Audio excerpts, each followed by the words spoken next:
I'm at Smithberry Barn with Joelle, and Joelle, you have another tasty treat for us today. What are we making? Today we're making a peach raspberry tart. Oh, what a great combination. That was wonderful. It's a rustic tart, so it's really easy. We're going to start with our dough, which I've partially started here. And basically what we're doing is we're looking for about a 14-inch square piece of dough, and I've put it on a piece of parchment here to make it easy to transfer and move around. That's a great tip, because how else would you get it off of this nice plastic piece onto the cookie sheet? So basically we're going to take this to the fridge. I'm going to go chill this while we start working on our fruit. And you know, I see that you have another disc of dough right here that's in plastic. So really, you could make a couple of batches of it to have in the fridge or in the freezer to ready go at another time. Exactly. So this is how that started. We kind of cheated and skipped forward, but that's okay. This is our chilled disc of dough, and then we put it on the parchment. We roll it out to the right size. That's perfect. And you can make some ahead and freeze them and use them at any time. Right. And so you have some tricks for us for peaches too? Exactly. So basically with a peach, you're looking for it to be ripe, and you've gone ahead and sliced this for us, and then you spin it and peel it. Pop out your... now that's easy. So this is a freestone peach, which is what we like. We like to be able to easily pop that out. And then all we're going to do is peel off the skin and slice it up. And you can see we have a bowl full of already sliced peaches. It is peach season right now, which we don't grow peaches here, but we have a great farmer, one of our neighbors, who grows the peaches, and so we sell them here ready picked. And we love them with raspberries. So right now it is raspberry, late season raspberries for us. And I did notice that there's some bruises on here, so you don't have to use the pristine peaches. Exactly. You can use them with a little bit of bruising. This is the best way to use those little bruised peaches. And it also helps us to know that they're ripe, so if they have a little bit of bruising, that's all the better, because you know it's a nice juicy peach. You can see the juice dripping down my hands, and I'm making a little bit of a mess here, but that's what we want, because then we know they're really good. It's your kitchen, so we can do that. And so I see that we have some of these raspberries. We're just going to put them in the bowl. We're going to sprinkle them in there. And then we already have ready our flour sugar mixture, which the nice thing about this kind of tart is you can actually use any kind of fruit mixture you'd like.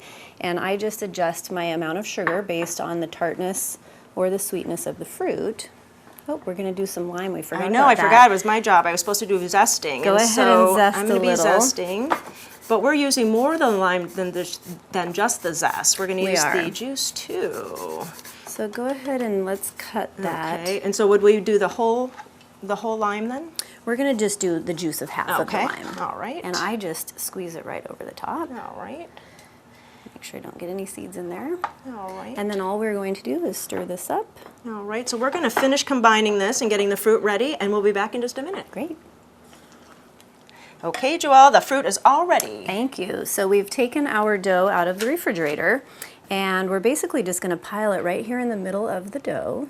I love this, that there's no special pan. I don't have to go buy something, and really it's kind of free form. Exactly. So the idea here is that you can do pretty much whatever you would like, and it does not have to be perfect. You're basically just looking for, you know, a circle. Even, sure. And then we need a couple of inches on the outside, about 2 inches all the way around. We're hoping to not leave any cracks in it so that it oozes around. And all you do is you lift and kind of pleat. Oh, that's so pretty. Lift and pleat.